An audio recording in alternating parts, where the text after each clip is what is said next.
Early in the morning, Sven wakes his daughter Charlie to watch the broadcast of the landing of the descent module with their neighbors.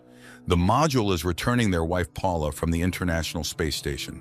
The capsule appears on the screen but fails to deploy the parachute. Inside, Hadi is yelling at Paula to press the button and release the parachute, but Paula behaves strangely, only complying at the very last moment. The capsule lands safely in Chile, where they are greeted by Indian billionaire Moody, who financed this space mission. Moody is respected worldwide for her philanthropy and support for the needy. Sven and Charlie head home, but during the night, Sven is woken by a phone call. His wife reminds him that she will be arriving tomorrow and suddenly confesses that she finally understands how to play their daughter's favorite game, where Charlie wins by cheating rather than calculating moves like her methodical mother. In the morning, father and daughter drive to the airport, where the head of the pre-flight astronaut training center, Reiner, and Hadi's family are already waiting. Unexpectedly, a message about a flight delay arrives. Charlie notices a strange old woman waving at her, but her father tells her to ignore it. Some time passes and they receive devastating news that the plane has disappeared from the radar over the Atlantic. The waiting families are provided with hotel rooms.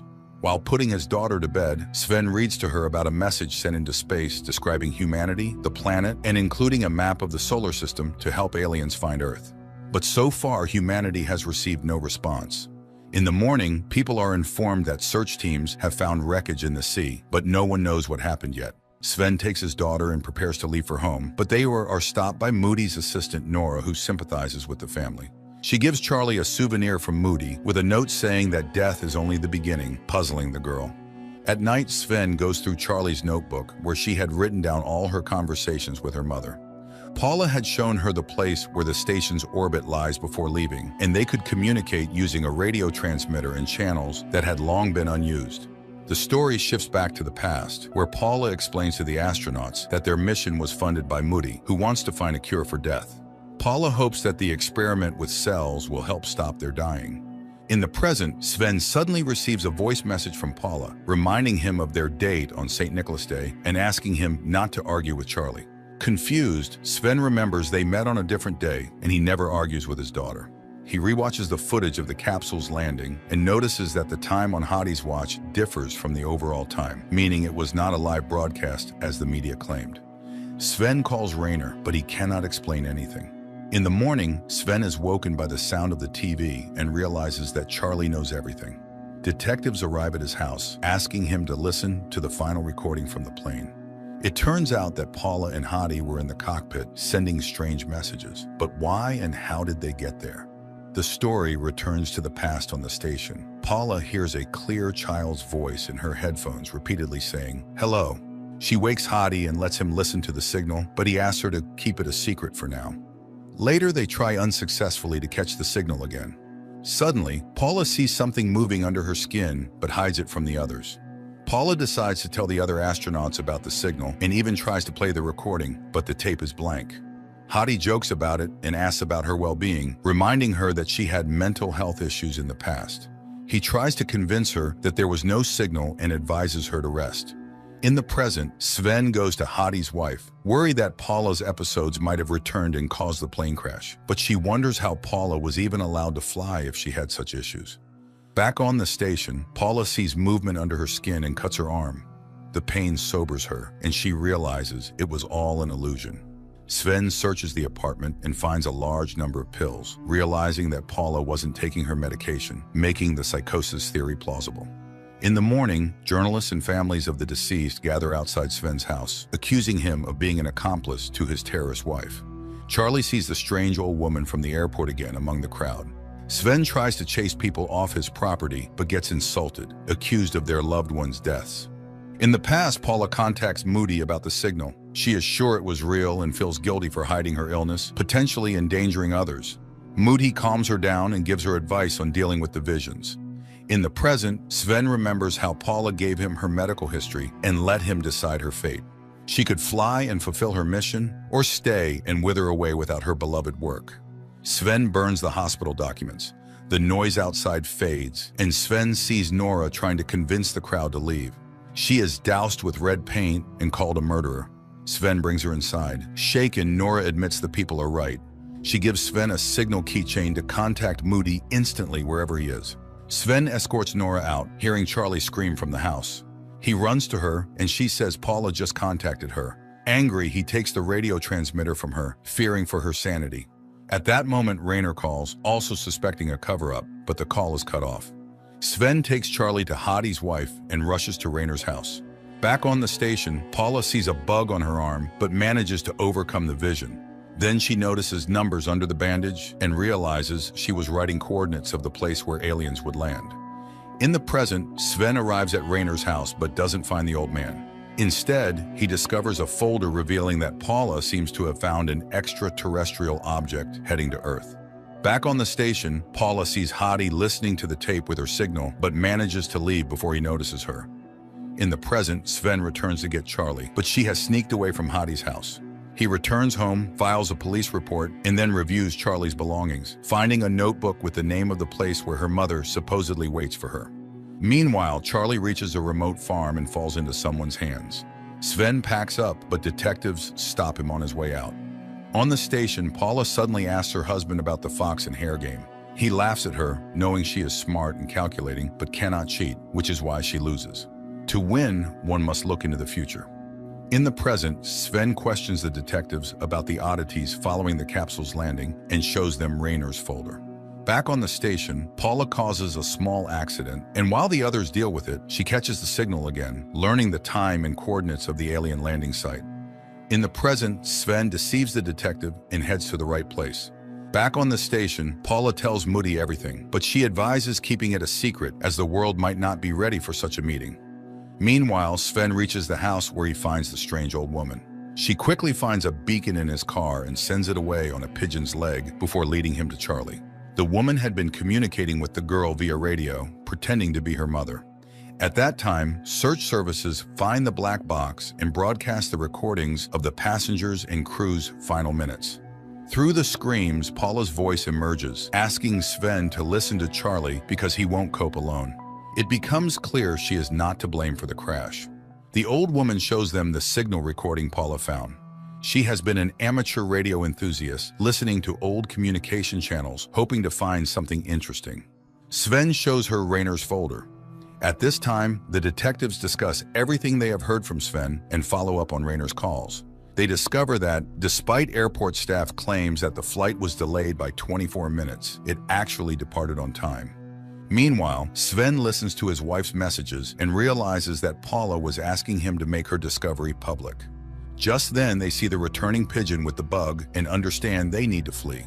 The old woman invites them to hide in her bunker, but father and daughter refuse. They try to hide in the night forest, but are captured by the military and taken to their camp.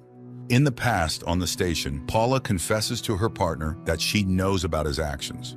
She promises he will never catch the signal or learn the date and location of the aliens' landing. In the present, the detectives realize the delay occurred because someone checked in but didn't board the flight, and their baggage remained on board.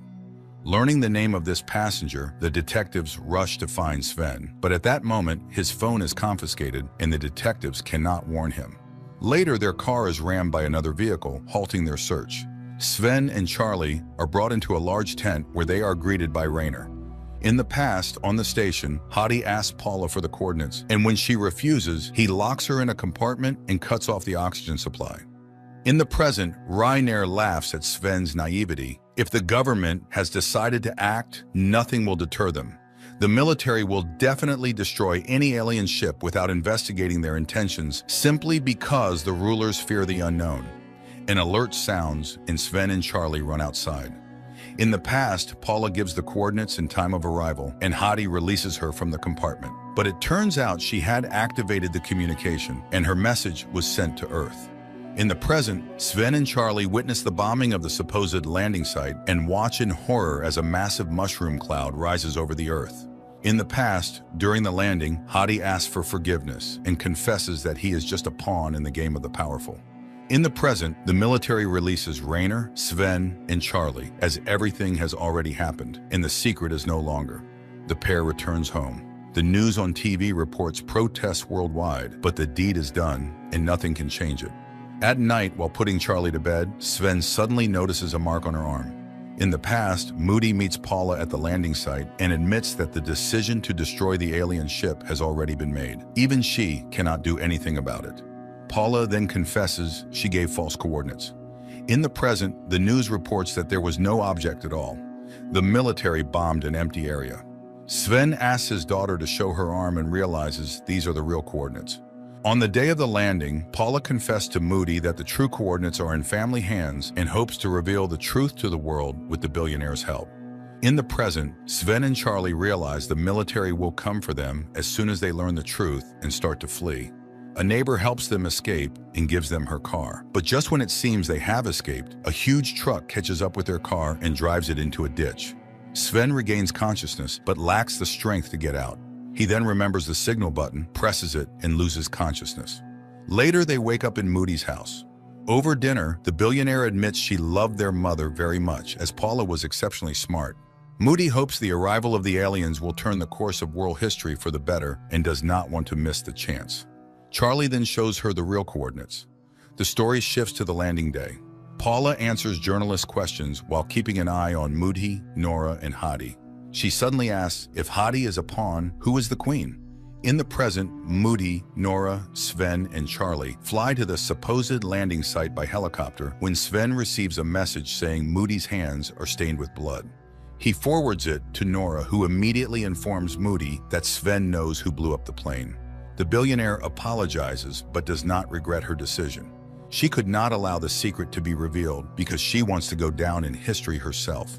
Sven is horrified. 178 lives for the sake of fame? He asks Charlie to sit with him, and Nora pulls out a weapon. Moody regrets that they found out, but the helicopter has already arrived. They all exit onto the sand where a circle is marked with torches. Moody walks to the designated spot and kneels. Time passes, but nothing happens.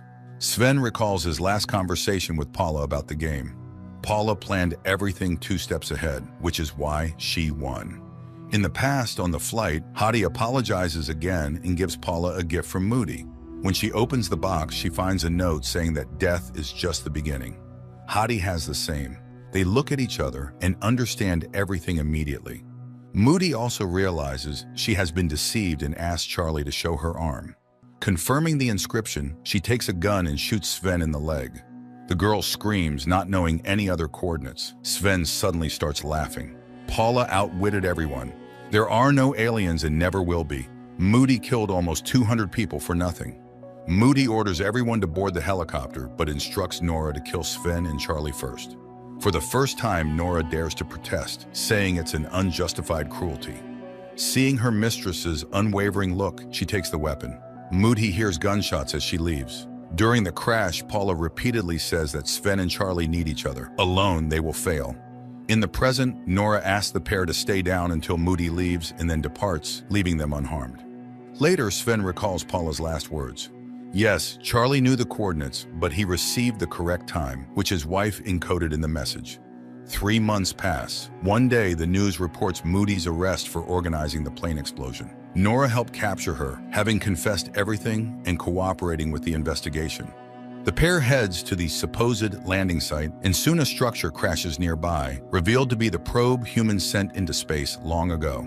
Charlie removes the cover and nudges the playback head, stuck on the first word. That's why Paula heard only one word. The space agency suggested that someone sent the probe back to Earth, signaling that humans are not alone in space.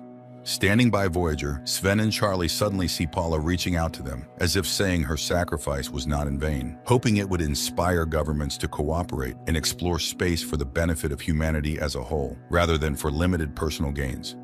The miniseries ends here.